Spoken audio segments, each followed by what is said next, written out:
آپ کے خیال میں ہماری جو سیاسی جماعتیں ہیں وہ جمہوری سیاسی جماعتیں ہیں؟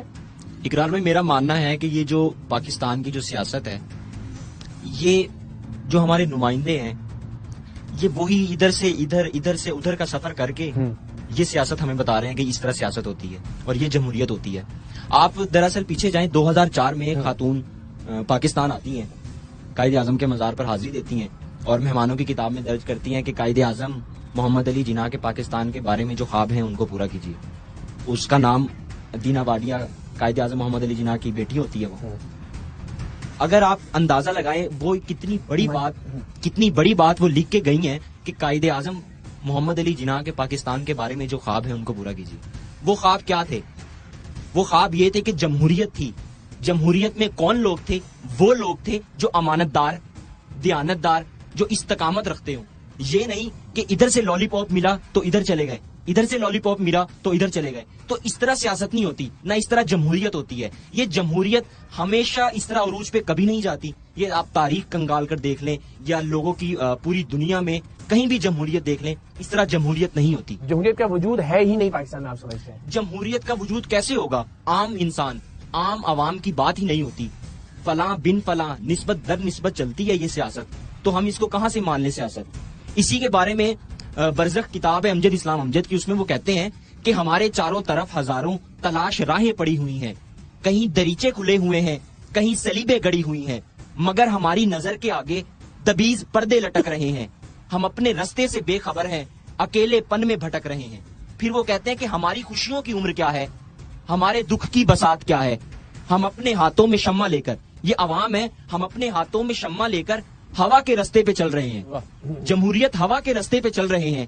ہم اپنی آنکھوں پہ ہاتھ رکھے، لوگ ہماری آنکھوں پہ ہاتھ رکھتے ہیں، ہمیں رستہ دکھاتے ہیں کہ چلو.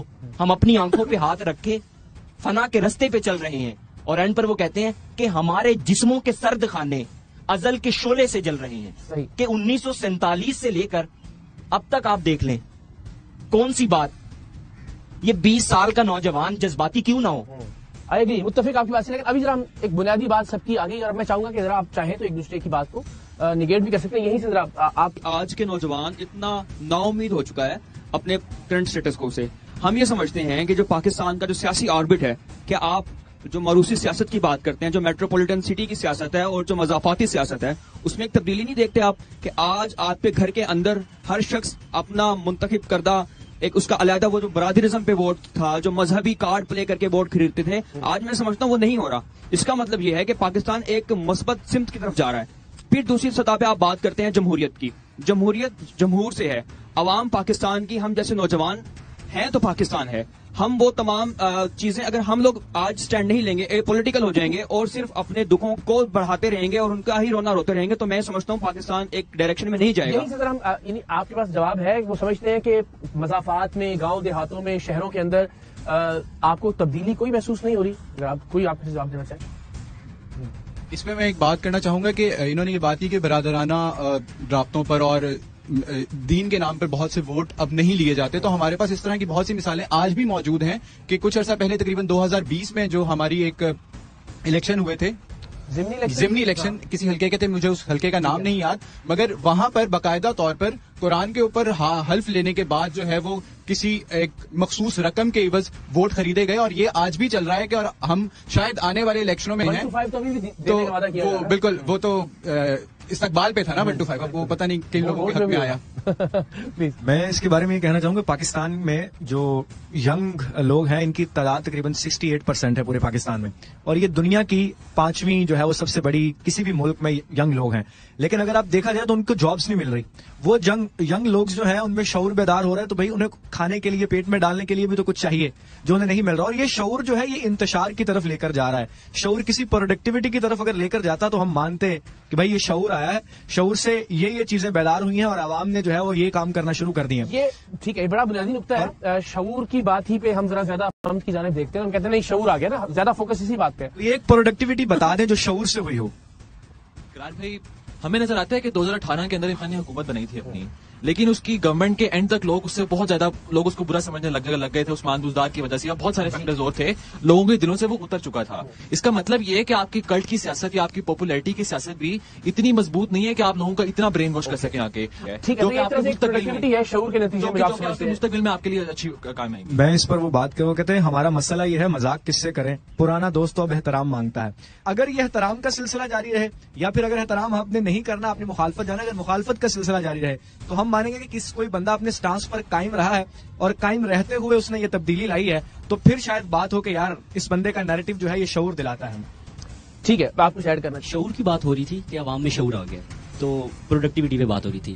ہم نے دیکھا کہ جو شعور آیا اس سے صرف ملکی املاک کو نقصان پہنچایا گیا. ایک ایکسٹریمزم کی طرف ہم چلے جاتے ہیں, وہ شعور نہیں رہتا. اس کے بعد دوسری بنیادی بات یہ ہے کہ اگر اس کو شعور آپ مانتے ہیں کہ یار عوام میں شعور آیا, ہم ایز اے بحیثیت قوم باہر نکل رہے ہیں, تو وہ قوم جب بلوچ آپ کی قوم باہر نکلتی ہے تو آپ کی پنجابی قوم یا باقی جو قوم ہے ان کا ساتھ دینے کے لیے باہر کیوں نہیں نکلتی؟ اس وجہ سے ہم یہ سمجھتے ہیں کہ یہ آپ کی عوام کا شعور نہیں ہے. تیسری بات یہ کہ جب آپ کی عوام میں جب اس طرح کی کوئی چیز آنا شروع ہو جاتی ہے تو وہ چیز ایک کانسٹنٹ رہتی ہے آپ کے تھرو آؤٹ دا ٹائم, لیکن ہم یہ دیکھ رہے ہیں کہ وہ چیز ایک کانسٹنٹ نہیں رہی. اور چوتھی چیز یہ ہے, اس میں میں ایڈ کرتا چلوں کہ آپ کی جو سیاست ہے جس میں شعور سے آتی ہے, آپ کے آج بھی موجودہ دور میں 5 سال یا پچھلے 18-20 سال سے آپ کے ملک میں ڈیموکریسی اگر چل رہی ہے, آپ یہ مانتے ہیں, تو ہم پھر بھی یہ دیکھتے ہیں کہ ووٹ انہی بنیادوں پہ مل رہا ہے جن سے 20 سال پہلے ملتا تھا, کہ ہم آپ کی سڑکیں پکی کروا دیں گے, ہم آپ کی نالیاں پکی کروا دیں گے, یا ہم آپ کا یہ کام کروا دیں گے. یہاں پہ اگر آپ اس کو جواب دینا چاہیں تو کیا واقعی اس وقت بھی برادری پہ ووٹ مل رہا ہے؟ کیا اس وقت بھی آپ کے عقیدے پہ ووٹ مل رہا ہے, یا انہی بنیادوں پہ نالیاں بن جائیں گی, سڑکیں ہو جائیں گی, سولنگ لگوا دیں گے, یا کچھ تبدیلی آئی ہے واقعی؟ اقرار بھائی میں آپ کی بات پہ بھی آؤں گا, لیکن اس سے پہلے میں ایک اور بات کرنا چاہتا ہوں کہ ایک سسٹم جو 76 سال لگا کے بنایا گیا ہو نا, وہ چند سالوں میں ایک تو ٹوٹتا نہیں ہے.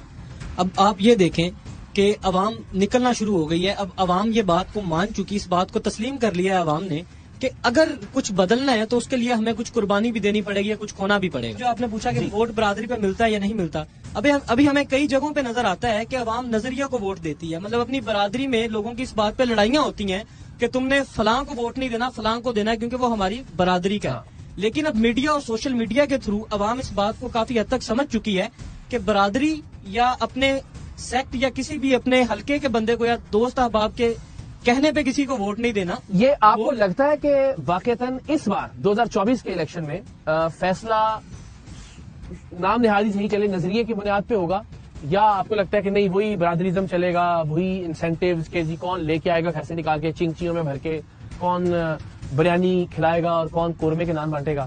نہیں, میرا خیال ہے کہ عوام اب اتنی سیانی ہو چکی ہے, کیونکہ میرا تعلق شیخوپورہ سے ہے, اور وہاں پہ ایک دفعہ مجھے یہ جو پچھلے MPs کے الیکشنز ہوئے تھے تو مجھے ایک جگہ پہ جانے کا موقع ملا جو PTI کی طرف سے کنٹیسٹ کر رہے تھے, لیکن بعد میں منحرف ہو گئے اور نون لیگ میں چلے گئے. تو وہاں پہ ہم نے خود لوگوں کو دیکھا جو وہاں پہ بیٹھ کر کھانا کھا رہے تھے, اور ان کی زبان یہ تھی کہ کھانا یہاں سے کھائیں گے, ووٹ PTI کو ڈالیں گے, اور عوام اتنی سیانی ہو چکی ہے.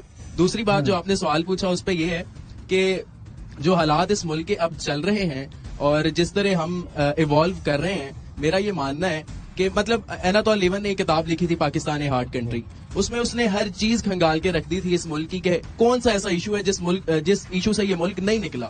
مطلب ہر قسم کا ظلم اس ملک نے برداشت کیا.